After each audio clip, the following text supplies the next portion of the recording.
అందరూ కూడా కళ్ళు మూసుకోండి. అందరూ కూడా కళ్ళు మూసుకోండి.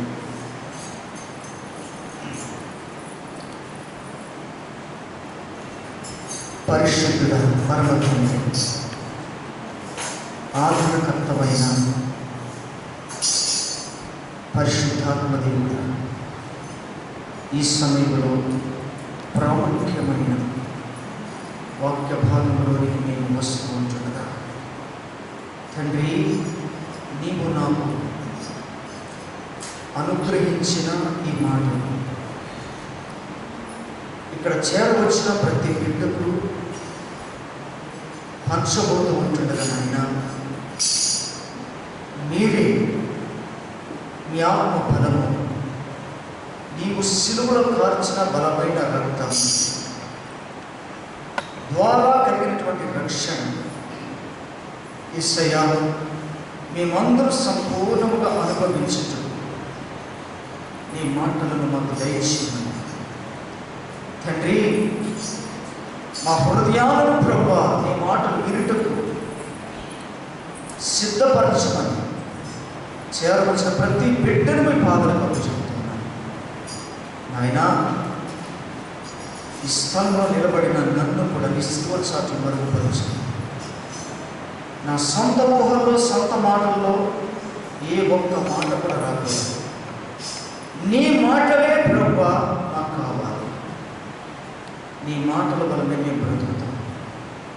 నీ మాటల వల్లనే ఈ భూమి మీద మేము కన్ను మూసినప్పుడు పరలోకములో నేను చూడగలను.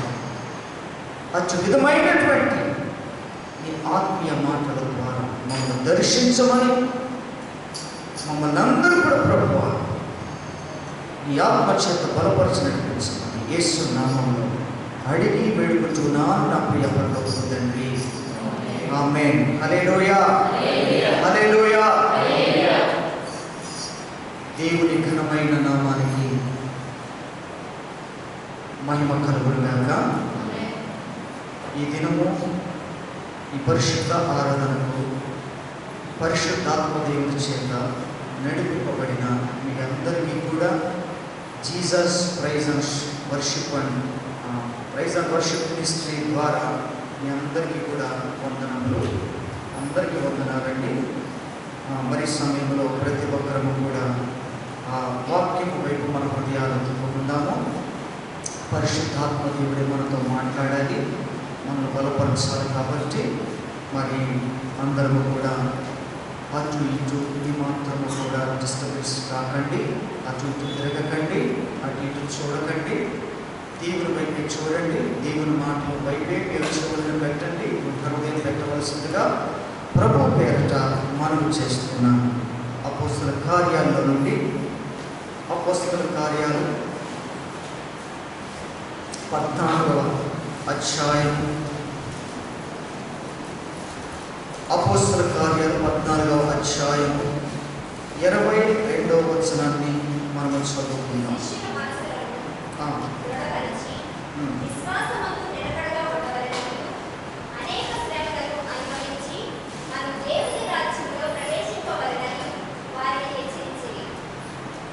ఆమేన్. హల్లెలూయా.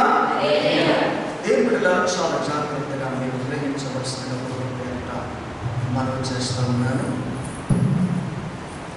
దేవుడు ఈరోజు మనతో మాట్లాడుతున్నటువంటి వాక్య భాగం ద్వారా చాలా జాగ్రత్తగా మనము ఆలోచన చేస్తాం. శిష్యుల మనస్సులను దృఢపరచి విశ్వాసమందు నిలకడగా ఉండవలెనని అనేక శ్రమలను అనుభవించి మనము దేవుని రాజ్యములో ప్రవేశింపవలెనని వారిని ఏం చేశారు? హెచ్చరించారు. మనం ఎక్కడ ప్రవేశించాలి అంటే ఇక్కడ మనము ఈ వాక్య భాగానికి మనకు దేవుడు ఇచ్చిన ఆలోచన టైటిల్ ఏంటిదనంటే శ్రమానుభావము ద్వారా కలిగే మేలు. శ్రమానుభావము ద్వారా కలిగే మేలు. శ్రమానుభావము ద్వారా కలిగే మేలు. ఆలోచన చేయి, జాగ్రత్తగా మీరు వినాలి. మళ్ళీ చదువుతున్నా. శిష్యుల మనస్సులను దృఢపరిచి విశ్వాసమందు నిలకడగా ఉండవలెనని అనేక శ్రమలను అనుభవించి మనము దేవుని రాజ్యంలో ప్రవేశింపవలెనని వారిని హెచ్చరించిరి అన్న మరి విషయాన్ని మనం ఉంచుకున్నాం ఈరోజు. దేవుని బిడ్డలారా చూడండి, దేవుని రాజ్యములోనికి ప్రవేశించాలన్న ఆసక్తి అందరికీ ఉంటుంది. ఎంతమందికి ఉంది? దేవుని రాజ్యంలో నేను ప్రవేశించాలి. కొంతమందికి లేనట్టు. ఎంతమందికి ఉంది? అందరికీ ఉంది. మంచిది, అందరూ కోరుకుంటున్నారు. మంచిది. ఇప్పుడు సొంతం చేతులు అసలు ఎత్తరేమో వినండి. దేవుని రాజ్యంలో ప్రవేశించాలి అని అంటే ఇక్కడ అంటున్నాడు, శ్రమను అనుభవిస్తావా? శ్రమను అనుభవిస్తావా? వాళ్ళెవరు పాస్టర్ గారు శ్రమలు పోతాయనే కదా మీ దగ్గరకు వచ్చింది. ఇబ్బందులు పోతాయనే కదా, కరువు పోతుందనే కదా, అప్పులు పోతాయనే కదా, రోగాలు పోతాయనే కదా మేము మీ దగ్గరకు వచ్చింది. మళ్ళీ మీరు కూడా ఇక్కడ కూడా అలాగే బోధిస్తే నా పాస్టర్ గారు శ్రమలను అనుభవించాలంటారు. ఇప్పటికీ మేము తట్టుకోలేని శ్రమలు ఉన్నాయి, ఇంకా మేము అనుభవించడం మా వల్ల కాదండి అనేవారు కూడా ఉన్నారు. కనుక దేవుడి బిడ్డలు ఇక్కడ దేవుడు ఖచ్చితంగా చెప్తున్నాడు, శిష్యుల మనస్సులను దృఢపరచి, శిష్యుల మనస్సులను దృఢపరచి విశ్వాసమందు నిలకడ కలిగి చేసేది ఏంటో తెలుసా? సుఖం కాదు, శ్రమ ఉంటేనే విశ్వాసంలో నిలకడ కలిగి ఉండడానికి ప్రయత్నం చేస్తాం. శ్రమ లేకపోతే ప్రార్థన మర్చిపోతాం, శ్రమ లేకపోతే సంఘాన్ని కూడా మర్చిపోతారు కొంతమంది, శ్రమ లేకపోతే దేవుని మాటను కూడా మర్చిపోతారు, గుడును కూడా మర్చిపోతారు. అందుకనే నేను వాట్సాప్ కూడా మెయింటైన్ చేస్తున్నాను. కొంతమంది మర్చిపోతున్నారు కాబట్టి. కనుక దేవుని బిడ్డలారా, ఇక్కడ శిష్యుల మనస్సులను దృఢపరిచి విశ్వాసమునందు నిలకడగా ఉండవలెనని, విశ్వాసమునందు నిలకడగా ఉండవలన అనేక శ్రమలను అనుభవించి మనము ఎప్పుడైనా దేవుని రాజ్యానికి అంత ఈజీ అనుకుంటున్నారా? దేవుడి రాజ్యానికి వెళ్ళిపోవడం ఎంత సింపుల్గా చెప్తారంటే, దేవుడి రాజ్యానికి వెళ్ళిపోవడం ఎంత పాపం ఉన్నా ఎంత అవుతే దేవుడి రాజ్యానికి వచ్చేస్తే వెళ్ళిపోతారండి అని అంటారు. దేవుడు ఇప్పుడు తీసేసుకుంటే నేను రెడీ అని అంటారు. నువ్వు రెడీగా ఉన్నావేమో, దేవుడు రెడీగా లేని తీసుకెళ్తాను. హల్లెలూయా. కాబట్టి దేవుని బిడ్డలారా, ఇక్కడ మనం ఏం అనుభవించాలని చెప్తున్నాడు? శ్రమను అనుభవించాలి. క్రైస్తవుడు అనే వ్యక్తి ఎవరైనా సరే, నాకు శ్రమలు లేవు అని ఎవరైతే అంటున్నారో వాళ్ళు నిజంగా విశ్వాసంలో నిలకడగా లేనటువంటి వారు. నాకు శ్రమ లేదు, నాకు కష్టం లేదు, నాకు ఇబ్బంది లేదు, నాకు అన్నీ బాగున్నాయి అనేవారు ఎవరైనా సరే ఉంటే కనుక వారిలో సరైన నిలకడ లేనటువంటి విశ్వాసం అన్నమాట. అంటే విశ్వాసంలో నిలకడ లేదనే చెప్పాలి. ఎందుకనంటే దేవుని బిడ్డలారా, మనము శ్రమలు అనే అనుభవం గుండా వెళితేనే నీవు ఒక అనుభవానికి వెళతావు. అనుభవాలు ఎక్కడి నుంచి వస్తాయి? కష్టపడితే అదొక అనుభవం, కరువు వస్తే అదొక అనుభవం, రోగం వస్తే అదొక అనుభవం, ఫైనాన్షియల్ ప్రాబ్లం వస్తే అదొక అనుభవం. ఇవన్నీ అనుభవాలు కామన్ కావలసినంత డబ్బు, కావలసినంత ఆస్తి, కావలసినంత పదవి, కావలసినంత ఆహారము, ఇవన్నీ సమృద్ధిగా ఉన్నటువంటి వారికి కష్టం తెలుస్తుందా? కష్టం తెలుస్తుందా? ఇబ్బందులు తెలుస్తాయా? అప్పుల గురించి వారికి తెలుస్తుందా? చెప్పండి. తెలీదు. వారికి ఏం లేదు, అనుభవం లేదు, అనుభవాలు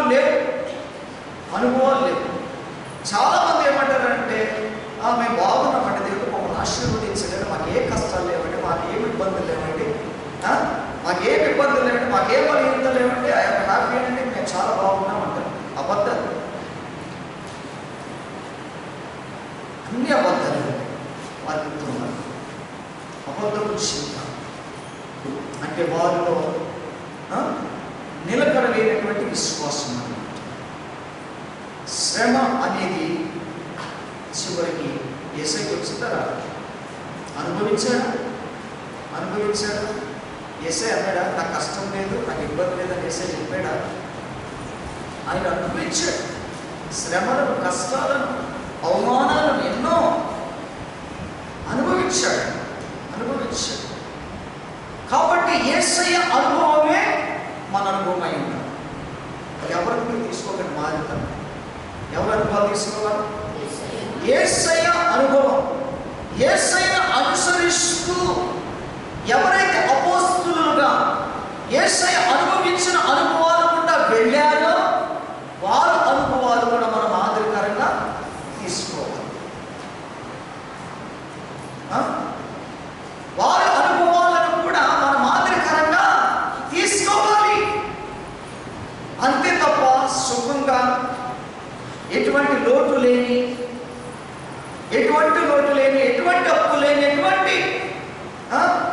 ఇబ్బందులు లేనటువంటి వారిని మాదిరికరంగా మీరు ఎప్పుడు తీసుకోకూడదు. అందులో మాయ, మోసం, అబద్ధం అన్నీ ఉంటాయి. వారు సంతోషంగానే కనబడతారు, వారు మృదువు లేని వారుగానే కనబడతారు. కానీ వారిలో దేవుని యెడల విశ్వాసము ఉండదు, నిలకడ అనేది ఉండదు. కాబట్టి దేవుడు ఎందుకు ఈ మాట చెప్తున్నాడంటే మనమందరము కూడా ఇటువంటి అనుభవం గుండా వెళితేనే దేవుని రాజ్యంలోకి వెళతామన్న సంగతిని పరిశుద్ధాత్ముడు గుర్తు చేస్తున్నాడు. ఇటువంటి అనుభవాలు కావాలి మనకి.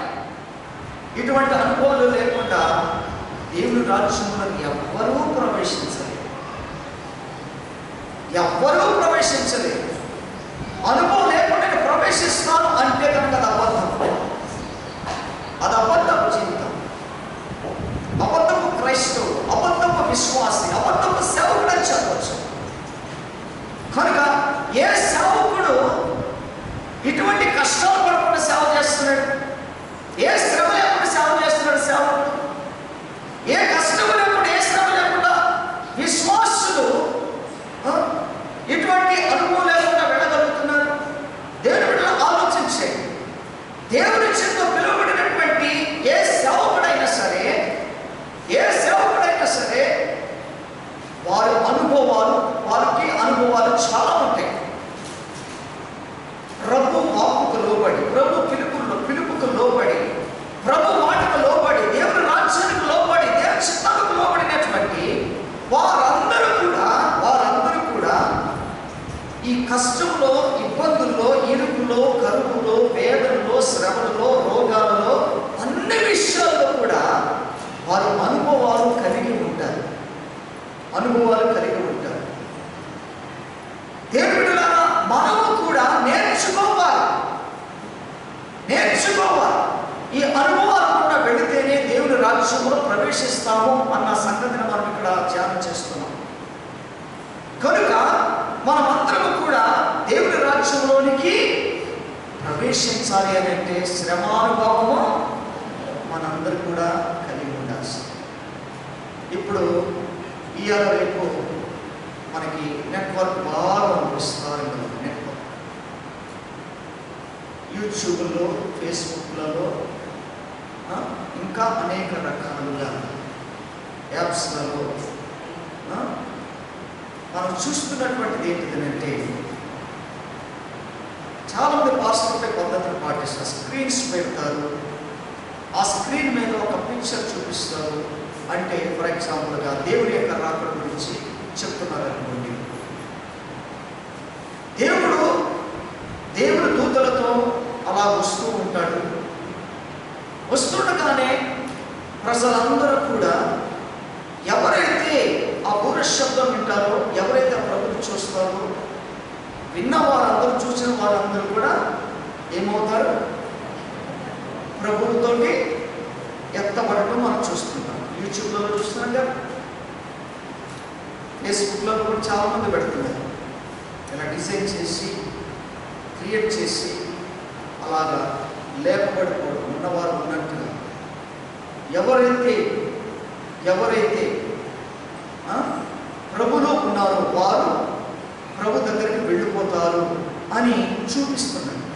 విశ్వాసంలో బలపరచడానికి దేవుని బిడ్డలారా, అలాగ చూపించినంత మాత్రాన పిక్చర్ వైజ్గా మనం చూసి, అలా చూపించినంత మాత్రాన ప్రభు ఇలా వచ్చేస్తాడు కాబట్టి నేను కూడా ఆ టైంలో నేను చూస్తాను, నేను కూడా వెళ్ళిపోతాను. సరిపోతుందా? అలా వెళ్ళిపోతామా నిజంగా? అలా వెళ్ళిపోయేటట్టయితే దేవుని బిడ్డలారా, ఇన్ని మాటలు మనము వినాల్సిన అవసరం, ఇంత ధ్యానం చేయాల్సిన అవసరం, ఇన్ని ప్రార్థన చేయాల్సిన అవసరం లేదు. వెళ్ళాలి. అదే జరుగుతుంది. ఆయన రావడం జరుగుతుంది. ఆయన వచ్చిన క్షణంలో రెప్పపాటున మనం అందరం కూడా వెళ్ళడం అనేది కూడా జరగాలి. కానీ అది ఎలా జరగాలి? అలా జరగాలంటే ముందు ఏం జరగాలి? అంతే కదా, శ్రమానుభవం కావాలి. శ్రమానుభవం లేకుండా ఏ ఒక్కరు కూడా యేసు ప్రభుతో పాటుగా ఎవరు కూడా ఎత్తబడలేదు. చాలా జాగ్రత్తగా మనం గ్రహించాలి. ఇలా సినిమాలో చూపిస్తున్నారు కాబట్టి, యూట్యూబ్లలో, ఫేస్బుక్లలో చూపిస్తున్నారు కనుక మనము కూడా వాక్యం చదువుతాం కాబట్టి వెళ్ళిపోతాను, ప్రార్థన చేస్తున్నాను కాబట్టి వెళ్ళిపోతాను, సంఘానికి వస్తున్నాను కాబట్టి వెళ్ళిపోతాను. ఈ విధంగా కాదు మనం అంచనాలు వేసుకోవాల్సింది. నువ్వు వింటున్న వాక్యము ద్వారా, నువ్వు వింటున్నటువంటి వాక్యం ద్వారా, నువ్వు అంగీకరిస్తున్నటువంటి వాక్యము ద్వారా నీకు కలుగుతున్నటువంటి శ్రమను ఎలాగా జయించగలుగుతున్నావు, ఎలా అధిగమించగలుగుతున్నావు అనేదే ఒక అనుభవం అనేది బయటకు వస్తుంది. అటువంటి అనుభవాలను కలిగి ఉంటే ప్రభు రాకడ సమయంలో నీవు ఎత్తబడతావు. ఇప్పుడు ఇందాక అందరూ చేతులు ఎత్తారు, కానీ ఇప్పుడు శ్రమానుభవం కూడా వెళ్ళాలి, వాళ్ళు మాత్రమే ఎత్తబడతారంటే భలే పాస్టర్ గారు నా వల్ల కాదు అనుకుంటుండొచ్చు. కానీ మనలోకి వెళ్ళడం కూడా మీ వల్ల కాదు, అది కూడా చెప్తాను. కానీ దేవుడు ఇక్కడ ఏం చెప్తున్నాడు? వాక్యంలో నా సొంతంగా చెప్తున్నాడు, దేవుడు చెప్తున్నాడు. దేవుడే ఇక్కడ రాయించి పెట్టాడు, అలా వెళ్ళాలి. శిష్యుల మనస్సులను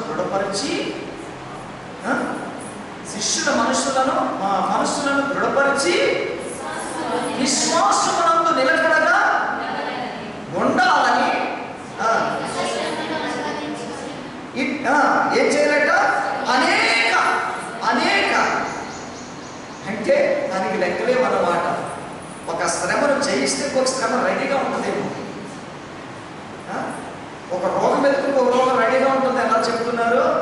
కరోనా వైరస్ ఏంటి, ఇంకోటి రెడీగా ఉంది, ఇంకోటి వచ్చేస్తుందంటే ఇంకా ప్రమాదకరమైనది అని పేపర్లలోను టీవీల్లోనూ చెప్పడం వల్ల మనం భయపడుతున్నామా లేదు? ఆ రోగానికి భయపడుతున్నామా లేదు? కాబట్టి వచ్చే ఈ ఆటక మానవులు వస్తూనే ఉంటాయి. శ్రమ కూడా అంతే, ఇబ్బందులు కూడా అంతే, రోగాలు కూడా అంతే. రోగాలు వస్తూనే ఉంటాయి, పోతూనే ఉంటాయి. నేను క్రైస్తవుడు కాబట్టి, నేను సేవకుడు కాబట్టి రోగం రాకూడదు అన్న లెక్కలు ఎక్కడ లేవు. దేవుడు ఇక్కడ రాయించి పెట్టలేదు. నువ్వు సేవకుడు కదా, నీకు రోగం లేదు అని దేవుడికి చెప్పలేదు. వస్తుంది, రోగాలు వస్తాయి. ఎందుకంటే ఈ శరీరం, ఈ బాహ్య శరీరం మనకు దేవుడు బిడ్డలారా ఈ భూమి భూమి మీద ఉన్నంత కాలము ఏదో ఒక తెగులు, ఏదో ఒక బలహీనత, ఏదో ఒక శోధన వస్తూనే ఉంటాయి. వచ్చినంత మాత్రాన మనము భరించలేక, తట్టుకోలేక, తాళుకోలేక మనము ఏదో చేసుకున్నామంటే, వేరే తలంపులు ఆలోచన చేస్తే, వేరే విధమైన మార్గాలు వెతికితే అక్కడ నీ శ్రమ అనుభవం ఫెయిల్యూర్ అయినట్టు. నీ శ్రమ అనుభవము ఏమాత్రము కూడా నీకు పనికి రాకుండా నిర్వీర్యం చేసేసుకుంటున్నావు అన్నమాట. కాబట్టి దేవుని బిడ్డలారా, మనకేం కావాలని దేవుడు ఇక్కడ చెప్తున్నాడు? శ్రమానుభవం గుండా మనం పరలోక రాజ్యంలోనికి ప్రవేశించాలని దేవుడు ఇక్కడ తన వాక్యం ద్వారా సెలవిస్తూ ఉన్నాడు. ఆమేన్, హల్లెలూయా. అయితే 1 తిమోతి పత్రికలో 6:12 మనం చదువుకుంటే అక్కడ ఏమిగా సెలవిస్తున్నాడు అన్న సంగతిని మనం విశ్వాస సంబంధమైన మంచి పోరాటము నిత్య జీవమును చేపట్టము, దాని పొందుటకు నీవు పిలువబడిన అనేక సాక్షుల ఎదుట మంచి ఒప్పుకోలు ఒప్పుకొంటివి. ఎటువంటి ఒప్పుకోలట? మంచి ఒప్పుకోలు అంటే ఒక ఖచ్చితమైన నిర్ధారణ, ఒక ఖచ్చితమైన స్థిరమైనటువంటి ఒప్పుదల అన్నమాట. ఒప్పుకొంటివి అని అంటాడు. విశ్వాస సంబంధమైన, ఏ సంబంధమైనది? విశ్వాస సంబంధమైన మంచి పోరాటం. ఏం చేయాలగా? ఇంతకేమన్నాడు? విశ్వాసమునందు నిలకడగా ఉండాలి అని అన్నాడు కదా. ఇక్కడ విశ్వాసమందు, విశ్వాస సంబంధమైన మంచి పోరాటం అంటే మనకు వస్తున్న ప్రతి పోరాటం, అది శ్రమ, కరువా, ఫైనాన్షియల్ ప్రాబ్లమా, లేకపోతే బలహీనత, ఏదైనా రోగమా, ఏదైనా సరే నీకు ఒక శ్రమ అనేది వస్తుంది అని అన్నప్పుడు నీకు విశ్వాసంతో పోరాడాలని చెప్తున్నాడు. మన శరీరానికి ఏదైనా ఒక రోగం వచ్చిందనుకోండి, ఈ రోగమును తట్టుకోవడానికి మన శరీరంలో ఏముండాలి? వ్యాధి నిరోధక శక్తి ఉండాలి కదా. వ్యాధి నిరోధక శక్తి. ఇప్పుడు కరోనా వైరస్ ఉంది కదా, ఇప్పుడు ప్రపంచంలో కరోనా వైరస్ ఉంది. ఆ కరోనా వైరస్ ఎవరిని ఏం చేయలేకపోతుంది అని అంటే, కొంతమంది అంటే ఆ ఇమ్యూనిటీ పవర్ ఎవరికైతే ఉంటుందో వారు ఏం చేస్తున్నారు? ఆ రోగాన్ని ఎదుర్కొంటున్నారు. అంటే నీ శరీరంలో ఉన్న బలం, ఇమ్యూనిటీ పవర్ ఏం చేస్తుంది? ఆ వైరస్ తట్టుకునేటట్టుగా పవర్ అనేది యుద్ధం చేస్తుంది కాబట్టి వారిలో నుండి బయటకు వెళ్ళిపోతుంది. ఏం చేయలేకపోతుంది. అలాగే దేవుని బిడ్డలారా, ఇప్పుడు మన విశ్వాసంలో మంచి పోరాడాలని దేవుడు చెప్తున్నాడు. విశ్వాసంతో మంచి పోరాడాలంటే నీ విశ్వాసం ఎలా ఉండాలి? నిలకడగా, స్థిరంగా, ఆరోగ్యకరంగా, అంటే బలంగా అన్నమాట. బలంగా మన విశ్వాసము ఉండాలి. అటువంటి విశ్వాసమును కలిగి ఉంటే శ్రమను నీవు అధిగమిస్తావు, కష్టాన్ని అధిగమిస్తావు, బలహీనతను, రోగమును అధిగమిస్తావు. ఎందుకంటే అది తట్టుకునే శక్తి నీలో దేవుడు పెడుతున్నాడు, మన అందులో దేవుడు పెడుతున్నాడు. కాబట్టి దేవుడు బిడ్డలారా, అటువంటి పవర్ మనకు కావాలి. హల్లెలూయా. కాబట్టి దేవుడు బిడ్డలారా, ఆలోచన చేయి. విశ్వాసం అనే పోరాటము నీలో లేకపోతే, విశ్వాసం అనే నిలకడ నీలో లేకపోతే, ఏదైనా పోరాటం వచ్చినప్పుడు, ఏదైనా శ్రమ వచ్చినప్పుడు బలహీనమవుతావు, పడిపోతావు, ఇంకా నీకు శోధనలు ఎక్కువ అవుతాయి. కాబట్టి నువ్వు జయించలేవు. నువ్వు జయించాలి. మనమందరము కూడా జయించాలి. మనమందరము జయించకపోతే శ్రమ అనుభవకుండా మనము వెళ్ళలేమన్నమాట. శ్రమ అనుభవకుండా వెళ్ళలేకపోతే నువ్వు పరలోక రాజ్యములోనికి నువ్వు ప్రవేశించలేవని ఇక్కడ చెప్తున్నాడు. అందుకనే మంచి విశ్వాస సంబంధమైన మంచి పోరాటము పోరాడి నిత్య జీవమును చేపట్టుము. నిత్య జీవాన్ని చేపట్టాలి. ఎక్కడుందా నిత్య జీవము? చెప్పండి. నిత్య జీవం ఎక్కడున్నదట? నిత్య జీవమును చేపట్టుము అనండి. నిత్య జీవం చేపట్టాలంటే నీ విశ్వాస జీవితంలో నిలకడ అనేది ఉండాలి. నిలకడ అనేది ఉంటేనే నిత్య జీవమును చేపడతావు. నిత్య జీవమును చేపడితే నీవు దేవునికి రాజ్యంలోనికి అటువంటి అనుభవాలు గుండా నువ్వు ప్రవేశించగలుగుతావు. నువ్వు ఇలా బొమ్మలు చూసి ఏసై వచ్చేస్తున్నాడు, ఏ జాబులో వచ్చినా నేను ఉన్నవాడు ఉన్నట్టుగా ఉన్నదాన్ని ఉన్నట్టు వెళ్ళిపోతాను, ఇవన్నీ గుడ్డి నమ్మకాలు పెట్టుకోకండి. అనుభవాలు కావాలి. అనుభవాలు లేకుండా ఎవరు ఎత్తబడలేరు. బుద్ధి గల కన్యకులు బుద్ధి లేని కన్యకులను ఎత్తుకన్నాడు. ఎప్పుడన్నాడు ఆ మాట అనంటే, విడవబడినటువంటి వారు చూసిన తర్వాత బుద్ధి లేని వారు. విడవబడక ముందు అందరూ ఒక్కటే. విడవబడక ముందు అందరూ ఒక్కటే. అందరూ విశ్వాసులే, అందరూ భక్తి పరులే, అందరూ పరిశుద్ధులే, అందరూ విశ్వాసులే. కానీ ఏర్పడలారా ఎత్తబడే సమయంలో వారు అనుభవాలు లేకుండా వారు ఉన్నారు కనుక ఎత్తబడి ఆ గడియ రాగానే వారు ఎత్తబడలేకపోయారంటే అర్థమేంటి? వారి శ్రమ అనుభవము వారికి లేదు. అంటే విశ్వాసములో నిలకడ లేదు.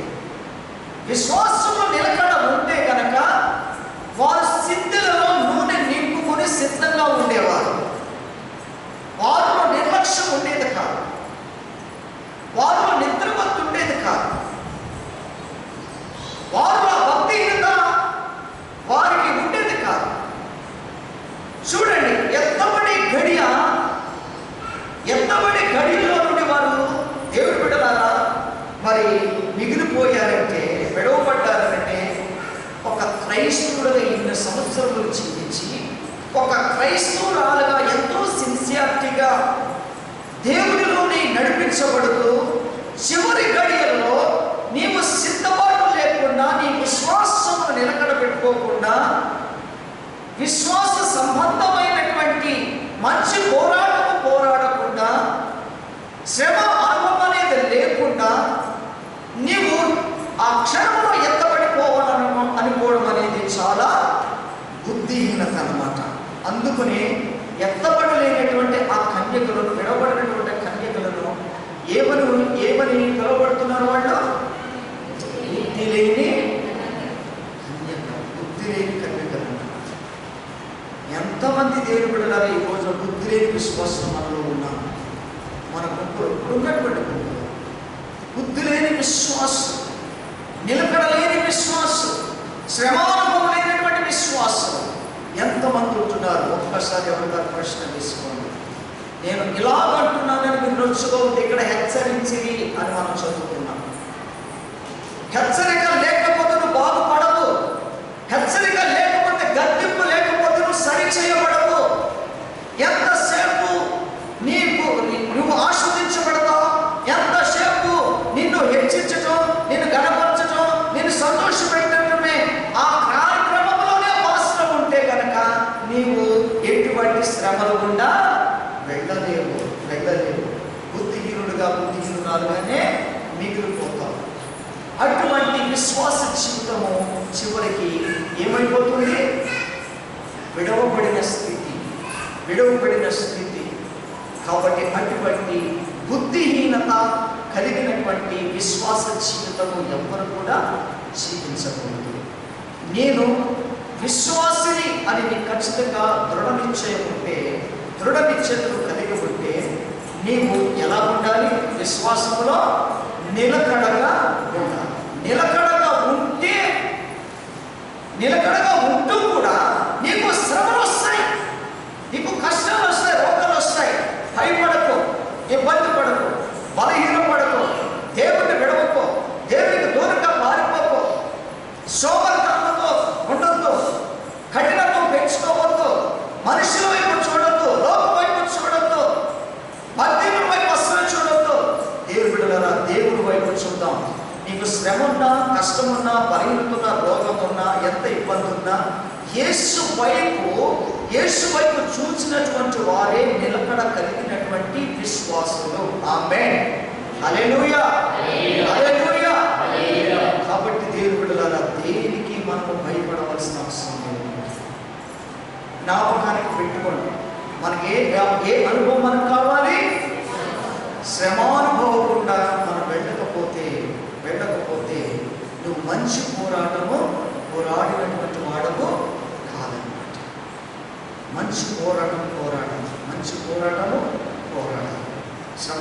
శ్రమానుభవం వెళితేనే మంచి పోరాటం. ఆ విధంగా కాకుండా దేవుడు నాకేం కష్టాలు లేవు, ఇబ్బందులు లేవు, రోగాలు లేవు, పనితలు లేవు, నేను బాగున్నాను అనుకునేవాడు తనకు తాను మోసగించుకుంటున్నాడు అన్నమాట.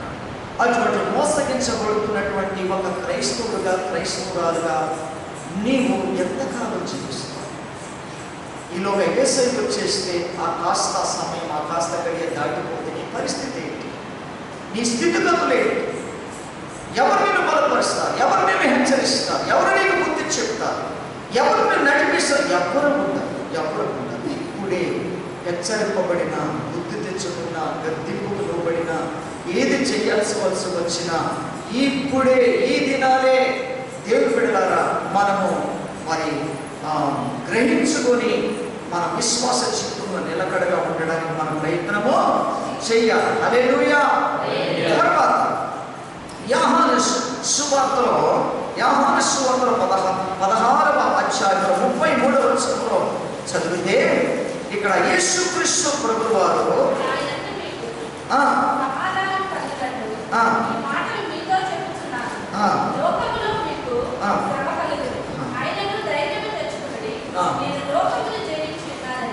చాలా దేవుని బిడ్డలారా, ఇక్కడ ఏమని చెప్తున్నాడు?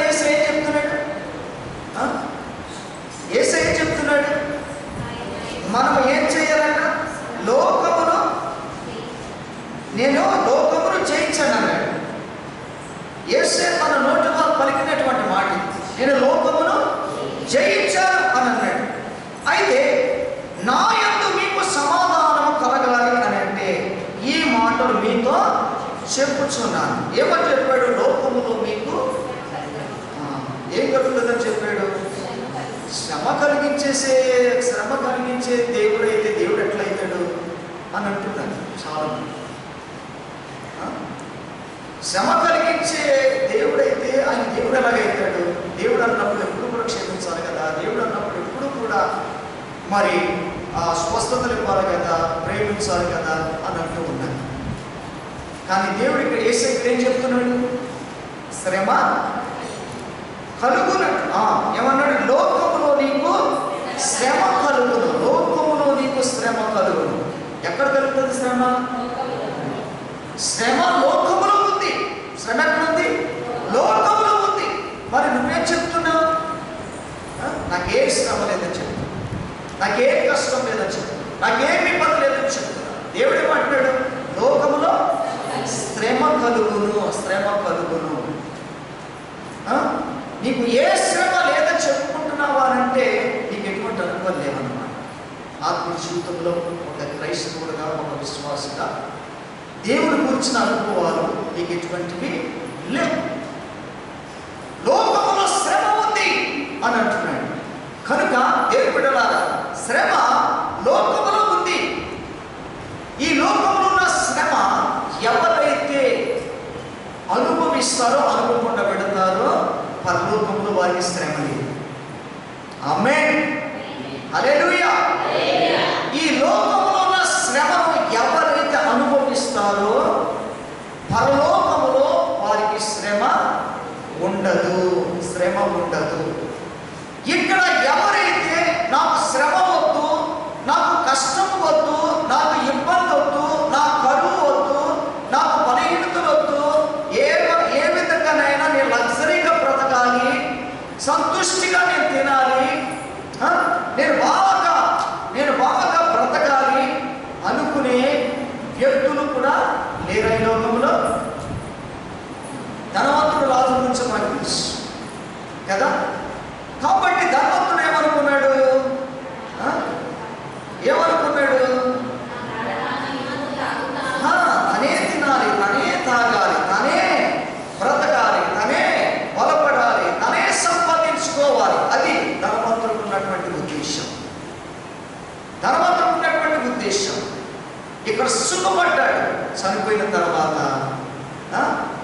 కొద్ది కాలమే ఉంటుంది, కొంతకాలమే ఉంటుంది, కొన్ని రోజులే ఉంటాయి, కొన్ని వారాలు ఉండొచ్చు, లేదా కొన్ని సంవత్సరాలు, కానీ జీవితకాలం అంతా ఉండదు.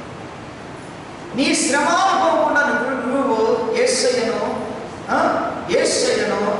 మరి నువ్వు ఆధారంగా చేసుకుంటే, నువ్వు శ్రమ అనుకోకుండా వెళుతూ ఉంటే, దేవుడి బిడ్డలకి ఇక్కడ ఉన్నటువంటి శ్రమ నీవు అనుభవిస్తూ ఉంటుండగా, దేవుడి బిడ్డలారా, నీకు పరలోకంలోనికి వెళ్ళిన తర్వాత నీకు శ్రమ అయినా శ్రమకు అప్పగించాడు. లాజరుని శ్రమకు అప్పగించాడా? అప్పగించలేదు. ఎవరిని అప్పగించాడు? ధనవంతుడిని అప్పగించాడు, శ్రమకు అప్పగించాడు. అది ఎప్పటి వరకు ఉండేది? యుగ యుగాలు ఉండే శ్రమకు అతడు అప్పగించబడ్డాడు. ఎందుకంటే ఈ లోకంలో అతను శ్రమ అనుభవించలేదు, ఈ లోకంలో కష్టాలను అనుభవించలేదు, అవమానాలను అనుభవించలేదు, సంతృష్టిగా అతను జీవించుతూ వచ్చాడు. కనుక దేవుడు అతనికి యుగ యుగాలు అంతము లేనటువంటి యుగాలు అతను మరి శ్రమకు అప్పగింపబడ్డాడు. దేవుడు ఆలోచించండి చాలా జాగ్రత్తగా. నీవు గనక ఈ లోకములు ఉన్నంత కాలము శ్రమ అనుకోకుండా నువ్వు వెళ్ళకపోతే శ్రమ నిన్ను విడవదు, ఎప్పటికీ విడవదు. ఇక్కడ విడిపించుకున్నాను అని నువ్వు అనుకున్నా నీవు నరకము అనే శ్రమ అప్పగింపబడక ఉండదు. కాబట్టి దేవుడిలారా మనం చాలా జాగ్రత్తగా మనము గ్రహించుకోవాలి దేవుని యొక్క వాక్యాన్ని. ఇక్కడ యేసయ్య చెప్తున్న లోకములో ఏమున్నదట? నీకు శ్రమ కలుగును. దేవుడే చెప్పాడు తన బిడ్డల విషయమై. దేవుడే చెప్తున్నప్పుడు నాకు శ్రమతో వెలగంటావు. దేవుడే చెప్తున్నాడు శ్రమతో, కష్టమొద్దు, రోగమొద్దు అని మనం వెలగంటాం. వద్దంటే ఆగిపోతుందా కరోనా వైరస్? వద్దంటే టైఫాయిడ్ ఫీవర్ రాక మానేస్తుందా? నేను బలంగా ఉన్నాను, నాకు బాగా ధనం ఉంది, లక్షల కోట్లు అనుకున్న వాళ్ళకి అందరికీ ఈ రోజున కరోనా వైరస్ వచ్చేస్తుంది. హ్యాపీగా మనం రోడ్డు మీద తిరుగుతున్నాం, వెళ్ళొస్తున్నాం, అన్నీ జరుగుతూ ఉన్నాయి. ఏం చేస్తున్నాం? దేవుడు కాపాడుతున్నాడు. ఆమేన్, హల్లెలూయా. కాబట్టి లోకంలో మీకు శ్రమ కలుగుతుంది. ఇది దేవుడు చెప్పినటువంటి మాట. అది నిన్ను అనుభవానికి నడిపించడానికి, పరలోకంలో నీకు శ్రమ లేకుండా చేయడానికి. ఈ లోకంలో నీకు శ్రమ పెట్టాడు, దాన్ని ఎలా అధిగమిస్తావో, ఎలా జయిస్తావో, ఎలా విశ్వాసంలో నిలకడగా ఉంటూ ఈ శ్రమను నువ్వు జయించగలుగుతావో యేసయ్య కనిపెడుతున్నాడు. కనుక దేవుని బిడ్డలారా, మనం కావాలని కోరుకోవడం కాదు, కానీ నువ్వు దేవునిలో లేకపోతే విశ్వాసంలో నిలకడగా ఉండాలని నువ్వు ఎప్పుడనుకుంటావో ఆటోమేటిక్గా నీకు తెలియకుండానే శ్రమలు వస్తాయి. రోగం అనేది తెలియకుండా ఎలాగైతే వస్తుందో శ్రమ అనేది కూడా నీకు తెలియకుండానే వస్తుంది. వచ్చినప్పుడు నీవు విశ్వాసమును విడవద్దు, నిలకడగా ఉంటే ఆ శ్రమను ఏం చేస్తావు? జయిస్తావు. పోరాడి జయిస్తావు. ఆమేన్, హల్లెలూయా. కాబట్టి అందుకు ఏమన్నాడంటే ధైర్యము తెచ్చుకోండి. లోకములో శ్రమ అది మీకు వస్తుంది. నేను చెప్పుకున్నందుకు మీరు ధైర్యం విడవకండి, అయినను ధైర్యము తెచ్చుకోండి. అంటే అర్థం ఏంటి? విడిపించేవాడినైనా నేను ఉన్నాను కనుక మనం ఎలా ఉండాలి? ధైర్యంగా ఉండాలి. మన పక్కన వచ్చినా పర్వాలేదు, మన ముందోళ్ళకి వచ్చినా పర్వాలేదు, వాళ్ళకి రావాలని కోరుకుంటే నేర్పిస్తుంది. దేవుని బిడ్డలారా, మనల్ని విడిపించడానికి దేవుడు ఉన్నాడు కనుక ధైర్యముగా ఉండమని చెప్తున్నాడు. హల్లెలూయా. కాబట్టి 1 పేతురు తర్వాత ఏమన్నాడు? 1 దశలోనిక పత్రిక 3వ అధ్యాయం 3-4 వచనంలో మనం చదువుకున్నట్లయితే 1వ దశలోనికలో రాసినటువంటి పత్రిక 3-4 ఈ నియమ వలన ఎవడు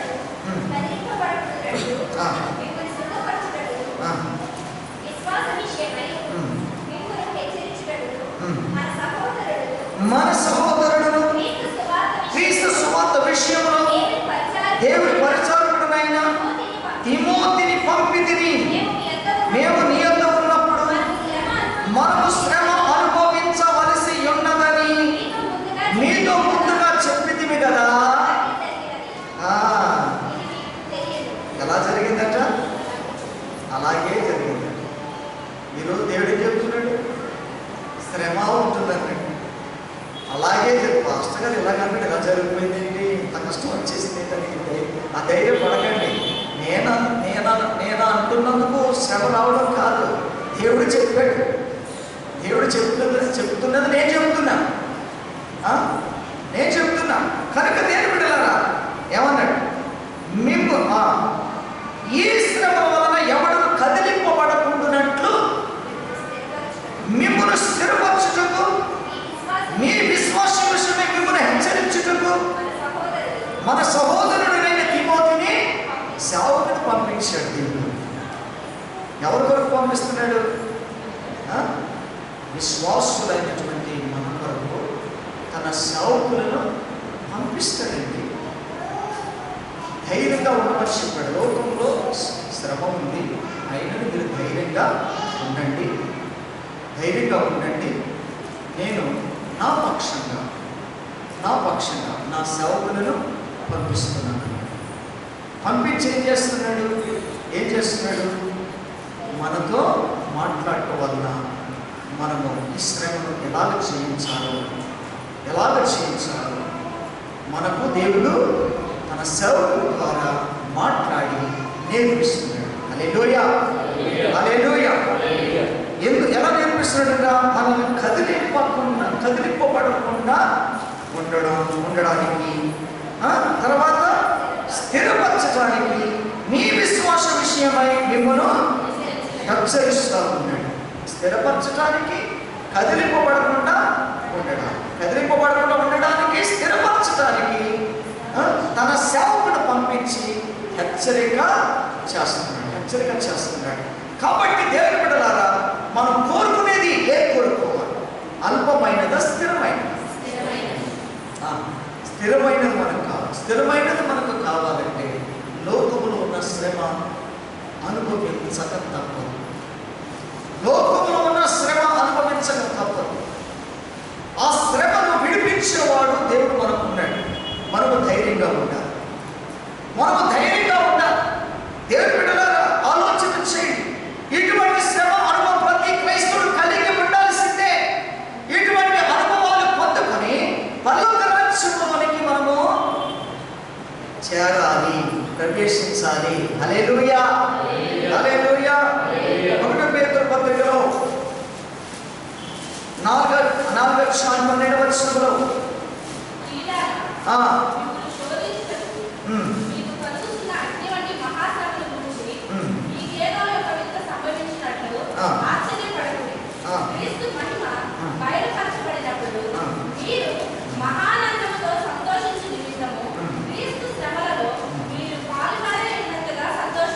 ఆమేన్. హల్లెలూయా. ఎలా చెప్తున్నాడు? మనకి ధైర్యం ఎలా చెప్తున్నాడు? తిమోతి అనే సేవకుడిని దేవుడు పంపించి ఏం బయలుపరుస్తున్నాడు అని అంటే, దేవుని బిడ్డలారా ఇక్కడ చూడండి, క్రీస్తు శ్రమలలో మీరు పాలి వారై ఉన్నంతగా సంతోషించండి. చూసారా? క్రీస్తు శ్రమలో మీరు పాలివారై ఉన్నంతగా అంటే మనకు వచ్చిన శ్రమను బట్టి దుఃఖించాలా, మనకు వచ్చిన శ్రమను బట్టి ఆనందించాలా? ఎప్పుడు ఆనందించగలుగుతాం?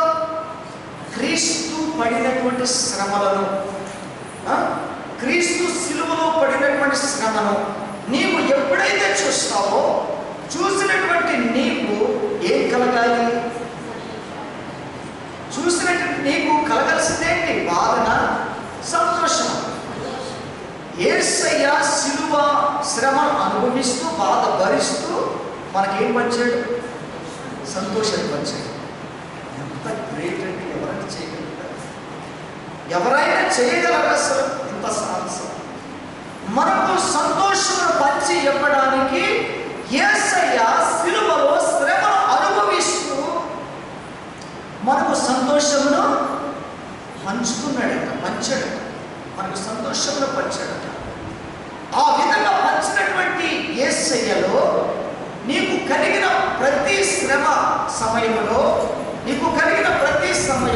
శ్రమ కలిగిన సమయంలో నీవు ఎవరి వైపు చూడాలి?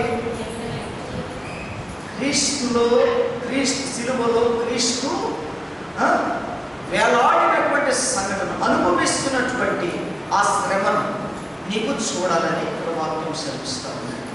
అలా చూస్తే నీ కష్టం అంతా దొరుకుతుందట, అలా చూస్తే నీ బలహీనతలు దొరుకుతాయట, అలా చూస్తే నీ వేదన అంతా దొరుకుతుంది, రోగమంతా దొరుకుతుంది. ఎందుకు దొరికిపోతుందంటే ప్రభువా, ఏ పాపము లేని వాడైనటువంటి నీవు, ఏ తప్పిదము చేయనటువంటి వాడువైన నీవు, పరలోకములో నుండి నా కొరకు పంపబడినటువంటి వాడైనటువంటి నీవు, నేను వేయబడవలసినటువంటి సిలువలో నీవు నా కొరకు వేయబడ్డావు. నేను పొందవలసిన శిక్ష నీవు పొందుతున్నావు, నాకు పడవలసిన దెబ్బలు నీవు పొందుకుంటున్నావు. కనుక ప్రభువా, ఆ శ్రమ రాకుండా, ఆ కష్టం రాకుండా, ఆ హింస రాకుండా నీవు నాకు అడ్డుగా నిలిచి నా శ్రమ అంతా కూడా సిలువలో నీవు భరించి, సిలువలో నుండి నువ్వు నాకు ఏం పంచించావో?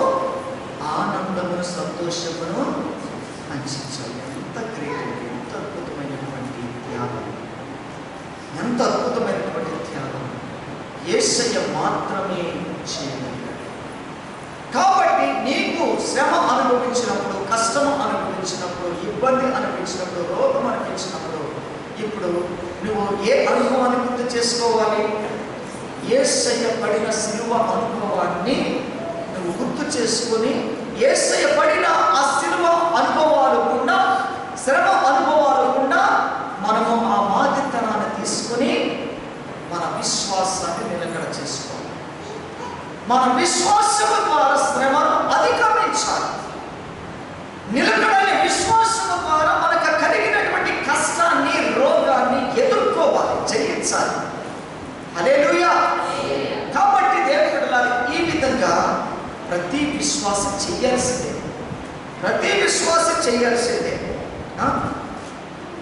క్రీస్తు ప్రియులారా, మిమ్మల్ని శోధించుటకు మీకు కలుగుచున్న అగ్ని వంటి మహాశ్రమల గురించి మీకు ఏదో యొక్క వింత సంభవించినట్టు ఆశ్చర్యపడకండి అంటున్నాడు. అగ్ని వంటి శ్రమ అంటున్నాడు ఇక్కడ. మామూలు శ్రమనే తట్టుకోవడం మనకు కష్టమైపోతుంది, కానీ అగ్ని లాంటి శ్రమ వస్తే నీ పరిస్థితి ఏంటి? అగ్ని లాంటి శ్రమ అంటే ఏంటో తెలుసా? నీవు ఏమాత్రం కూడా తప్పించుకోలేని స్థితి. నీ చుట్టూ మంటలు ఆవరించి ఉన్నాయి. ఆవరించి ఉన్నప్పుడు నువ్వు ఎలా తప్పించుకుంటావు? తప్పించుకునే అవకాశం ఉంటుందా? అవకాశాలు ఉంటాయా? నీ చుట్టూ మంట ఆవరించింది, అసలు నువ్వు బయటపడడానికి ఎటువంటి మార్గము నీకు కనపడటం లేదు. అటువంటి స్థితిలో నువ్వు ఉన్నావు, తప్పించుకునే స్థితిలో ఉన్నావు. కాబట్టి దేవుడు, అది ఎటువంటి శ్రమ? అది మహాశ్రమ. ఆ పరిస్థితి వచ్చినా మీకేదో ఒక వింత సంభవించినట్లు ఉన్నదా? మీకు ఆ ధైర్యం ఉందా? మీకు ఆ ధైర్యం ఉన్నదా? మీకు విశ్వాసంలో నిలకడ? ఏదో దేవుడు ఎంత ఈజీగా చెప్తున్నాడు చూడండి. మీ చుట్టూ అగ్ని ఆవరించి ఉన్నదట, అయినా మీరు భయపడకండి. ఏదో ఒక వింత జరిగిపోతున్నట్టు, మీరు ఆశ్చర్యకరమైన జరిగిపోతున్నట్టు మీరు ఏదో అనుకోకండి. దేవుడు కూరుగా చెప్తున్నట్లేదు ఇక్కడ. అంటే దేవుడు బిడ్డారా, అక్కడ ఎవరున్నారు అన్నట్టే కదా. ఆయన ఉంటే అగ్ని మనల్ని కాల్చజాలి, అగ్ని మనల్ని కాల్చజాలి, వరదలు మనల్ని ముంచెత్తవు, నీళ్లు మనల్ని ముంచజాలవు. కాబట్టి దేవుని బిడ్డలారా, మరి షడ్రకు, మేషకు, అబేద్నెగో వీరు అగ్ని వాటికి ఏంటి అగ్ని? వేయబడే క్షణం వరకు రెట్టింపు అగ్ని బలాన్ని పెంచేశారు. ఎన్నో రెట్ల అగ్ని బలం పెంచేశారు. వీళ్ళకి మామూలుగా కాదని చెప్పి భయంకరమైనటువంటి పరిస్థితి. కానీ వారు విశ్వాసములో ఎలా ఉన్నారు? నిలకడగా ఉన్నారు. విశ్వాసంలో సమాధానంగా ఉన్నారు. విశ్వాసంలో సంతోషంగా ఉన్నారు. ఆమేన్, హల్లెలూయా. మరి యేసు చెప్తున్నాడు ఏమని? అగ్ని వంటి మహాశ్రమల గురించి మీకు ఏదో ఒక వింత సంభవించినట్టు ఆశ్చర్యపడతారు. షడ్రక్ మేషక్ అబేద్నెగోలు వారు ఆశ్చర్యపడలేదు, భయపడలేదు, వణకలేదు. వాళ్ళ బలహీనతను బయట పెట్టుకోలేదు, దూరంగా పారిపోలేదు. మేమేదో తప్పు చేసాం ప్రభా, ఈ సమయంలో మమ్మల్ని క్షమించండి, ఒప్పేస్తాం అని రాజీ పడలేదు. వారు నిలకడ విడిచిపెట్టలేదు. విశ్వాసమును నిలకడ విడిచిపెట్టలేదు. కారణం ఏంటిదంటే మమ్మల్ని విడిపించుటకు నా దేవుడు శక్తిమంతుడు. విడిపించినా పర్వాలేదు, విడిపించకపోయినా పర్వాలేదు, కానీ మేము ఆ విగ్రహానికి మొత్తం సాగిలపడ మా విశ్వాసము మా దేవుడు, మా విశ్వాసము నా యేసయ్య వేలాడిన శిలువ, నా విశ్వాసము నన్ను బలపరిచిన, నాకు మారు మనసిచ్చిన యేసయ్య మీద. కాబట్టి ఎటువంటి అగ్ని శ్రమ వచ్చినా నేను భయపడను, ఆశ్చర్యపడను. ఏదో ఒక వింత జరిగిపోతుందని నేను ఏమాత్రం కూడా రాజీ పడను, పడిపోను, లోపడిపోను. ఎందుకంటే నా విశ్వాసం నిలకడతో కూడిన విశ్వాసం, నిలకడతో కూడిన విశ్వాసం. అటువంటి విశ్వాసం వారు కలిగి ఉన్నారు కనుక అగ్నిలో పడవేసిన కానీ వారు కాల్చబడరు, అగ్ని వాసన పడకండి. వేయబడిన వారు మంటలు కాలిపోయాయి, వాడు కాలిపోయారు, వేసిన వారు కాలిపోయారు. వేయబడినటువంటి వారు కాలిపోలేదు. అగ్ని వాసన కూడా, పొగ వాసన కూడా వారికి తాకలేదు. ముందుగానే దేవుడు అక్కడ కంచి వేసేసాడు. ముందుగానే దేవుడు అక్కడ కాపుదలు పెట్టేశాడు. చుట్టూ అగ్ని ఉంది, ఆశ్రమ అగ్ని. కానీ లోపల ఎవరున్నారు? యేసయ్య. కనుక వారికి తెలుసు ఇటువంటి శ్రమ లోకములో ఉందని వారికి తెలుసు. కాబట్టి లోకములో ఉన్నవాడు ఎంత శ్రమకైనా అప్పచెప్తారు, ఎంత కష్టమైన పెడతారు, ఎన్ని రకాలుగా హింసిస్తారు. కానీ అటువంటి అగ్ని లాంటి శ్రమకు మనము ఏం కాకూడదు, అధైర్యపడకూడదు, బలహీనపడకూడదు, ఆశ్చర్యపడకూడదు, విశ్వాసంలో నుండి తొలగిపోకూడదు. ఆ విధంగా మన విశ్వాసంలో ఎలా ఉండాలంట? నిలకడగా ఉండాలి. దేవుడి బిడ్డలారా, మనము అటువంటి శ్రమానుభవకుండా మనం ప్రయాణిస్తేనే మనము శ్రమలను విడిపింపబడతాం, జయించగలుగుతాం. జయించిన వారు ఎక్కడుంటారు? సింహాసనం మీద ఆయన కూర్చుంటారు. జయించిన ఆయనతో ఉంటారు, పరలోకంలో ఉంటారు.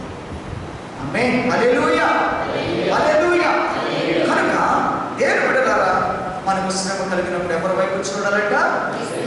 నీకు విశ్వాసం కలిగించిన, నీకు రక్షణనిచ్చిన, నీకు బ్రతుకునిచ్చిన, నీకు కృపనిచ్చిన యేసయ్య శిలువ వైపు నీకు చూస్తే నీవు విడిపింపబడతావు. జయిస్తావు.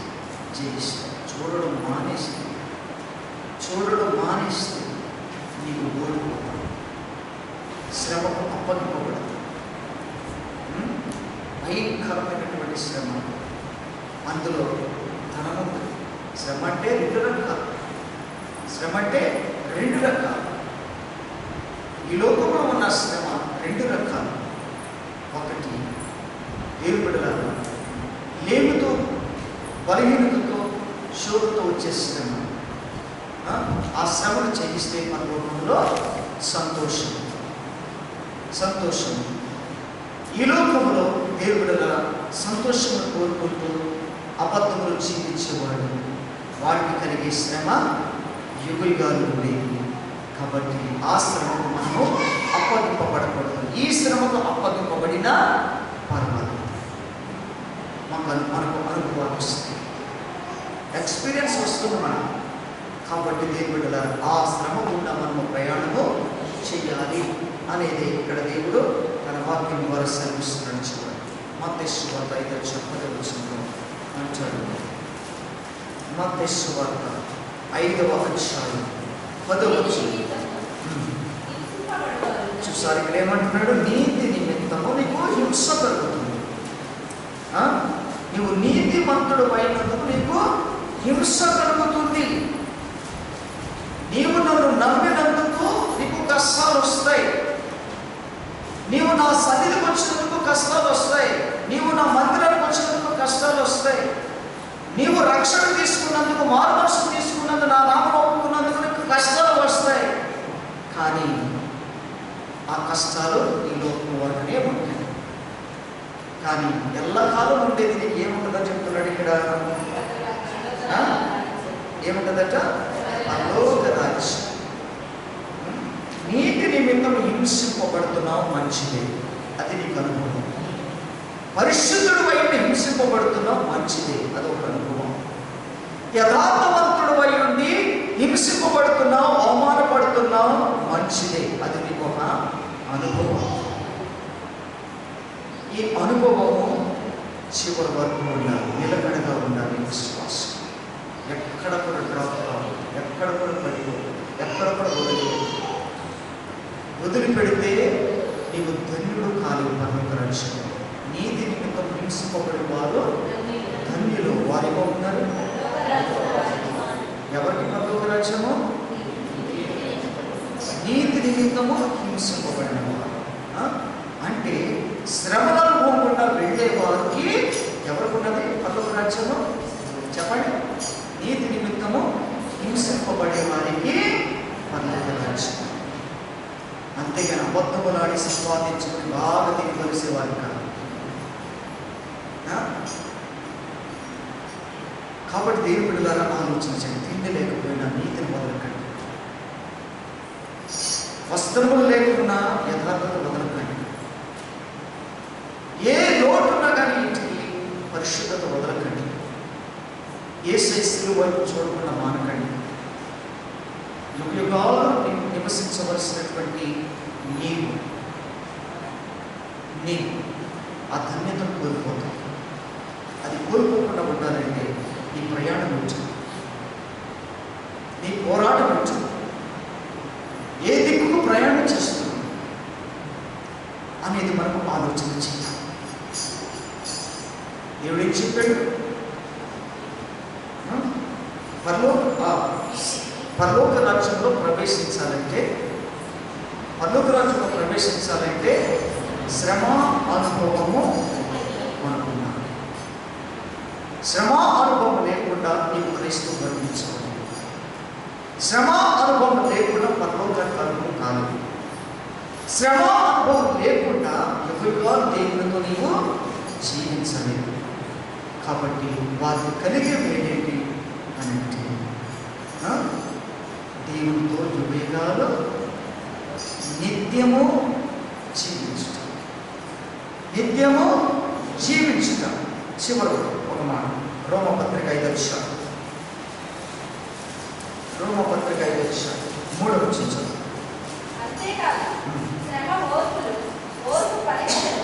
శ్రమ ఓర్పును ఓర్పు పరీక్షను పరీక్ష నిరీక్షణను పాలుగా చేయునని ఎరిగి శ్రమయందును అతిశయపడుదము. ఎందుకనగా ఈ నిరీక్ష మనలను సిగ్గుపరచదు, మనకు అనుగ్రహింపబడిన పరిశుద్ధాత్మ ద్వారా దేవుని ప్రేమ మన హృదయములలో కుమ్మరింపబడి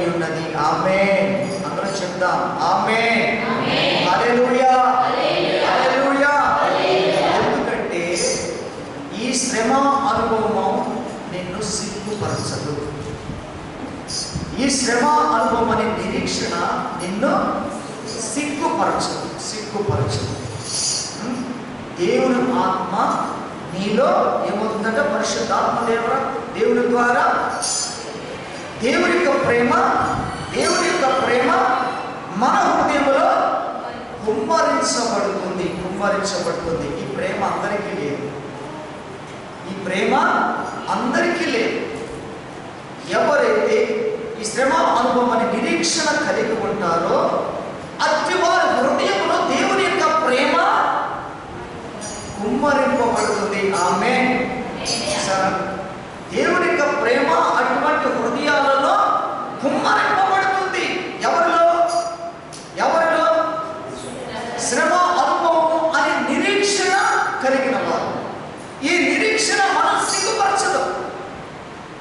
ఇటువంటి నిరీక్షణ మనం సిగ్గుపరచదు. కానీ ఎటువంటి నిరీక్షణ సిగ్గుపరుస్తుంది అని అంటే శ్రమలను తట్టుకోలేక తప్పులు చేస్తే, శ్రమ అనుభవాలను కోరుకోకుండా మన సుఖం కోరుకోవడానికి, సుఖంగా బ్రతకడానికి పాపము మార్గములో, అవిధేయ మార్గంలో ఎవరెవరైతే ప్రయాణించి వారి సంతృప్తిని వారు పొందుకుంటూ ఉంటారో అటువంటి వారు సిగ్గుపడతారు.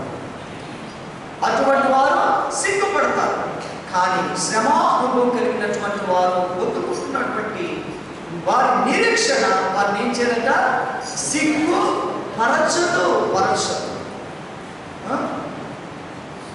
సిగ్గుపరచకపోవడమే కాకుండా దేవుని యొక్క ప్రేమ ఏమవుతుందంట? వారి హృదయములలో కుమ్మరించబడు. కాబట్టి దేవుళ్ళ ఇటువంటి మరి శ్రమ అనుభవం అనే నిరీక్షణ కలిగి నిలకడ కలిగినటువంటి విశ్వాసంతో మనం స్థిరులుగా కదలని వారుగా, మనము ఆత్మలో బలవంతులుగా, మనము నిత్యము శ్రమ అనుభవం గుండా మనం ప్రయాణం చేస్తూ ఉంటే మనము కలుగుతున్నటువంటి మేలు ఏంటిదని అంటున్నాడంటే, పరలోక రాజ్యంలో యుగయుగాలు నీవు ఏం పొందుకుంటావు? దేవుడిచ్చు సంతోషం, దేవుడిచ్చు ఆనందం, నిత్యము యుగయుగాలు అనుభవిస్తాం. ఇటు వాక్యము దేవుడు మనందరి విషయంలో ఆశీర్వదించి శ్రమ అనుభవంగా మనం వెళుతున్నటువంటి అనుభవాలలో మనమందరూ కూడా పరలోక రాజ్యంలోనికి చేరుకుందుము కాక. పరలోక రాజ్యం మనమందరము కూడా ప్రవేశించుదుము కాక. ప్రవేశించు వారందరూ కూడా సిగ్గుపడక నిలకడ కలిగిన విశ్వాసంలో నిలిచి ఉందురు కాక. ఆమేన్. ఆమేన్. ఆమేన్. ప్రార్థన చేసుకో.